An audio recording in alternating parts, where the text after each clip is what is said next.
Мэргэжил сегмент хөдөлмөрийн зах зээлийн эрэлт хэрэгцээтэй мэргэжлүүдийг танилцуулж байна. Барилгын захиргаанч.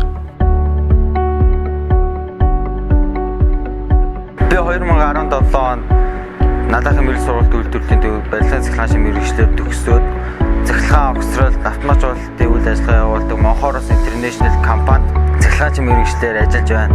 Би яагаад энэ мэргэжлийг сонгосон шалтгаан гэх юм бол эцгийн зөвлөмжөөр орж исэн. Тэгээд энэ сургууль суралцах явцдаа энэ захиргааны гэдэг мэргэжлийг илүү өөрийн болгож авснаар би энэ мэргэжилтэд илүү их хайртай болсон. Ер нь энэ мэргэжлийг хүн болгон сонгоод байдгүй.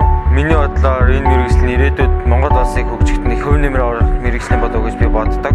Би энэ сургууль суралцах хугацаанд сургуулаа төлөөлж Монгол ур чадвар 1-р шат буюу захиргааны ур чадварын тэмцээнд оролцож шилдэг 6 шалгарсан. Монгол улстай 3 үе шат буюу 3 тэмцээнийг давж иж дэлхийн ур чадварын тэмцээнд явдаг. Би болохоор эхний тэмцээнд 4-т орж сүүлийн 2 тэмцээнд тэргүүн барьцснаа дэлхийн ур чадварын тэмцээнд Монгол улсаа төлөөлж захиргааны мэргэжлээр оролцох эрхийг авснаар сая 2017 оны 10 сарын 14-нд Арабын нэгдсэн Эмират улсын Абу Даби хотод Монгол улсаа төлөөлж захиргааны мэргэжлийн ур чадварын тэмцээнд амжилттайгаар оролцоод ирсэн байгаа.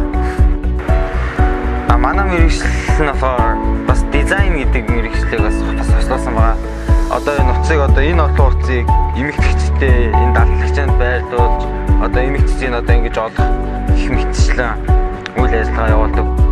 Энэ дэд станцын энэ байгууламж нь болохоор эмэгтэйчтэй хар мянган утас явж байгаа. Бүгдийг эмэгтэйчэнд оруулахын тулд дугаарлагч, номерлагч их зүйлийг хийдэг.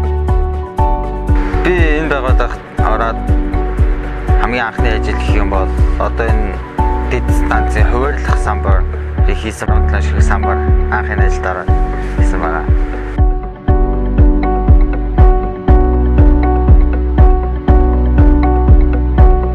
Би мэргэжилтэй хайртай, би мэргэжлээрээ бахархдаг.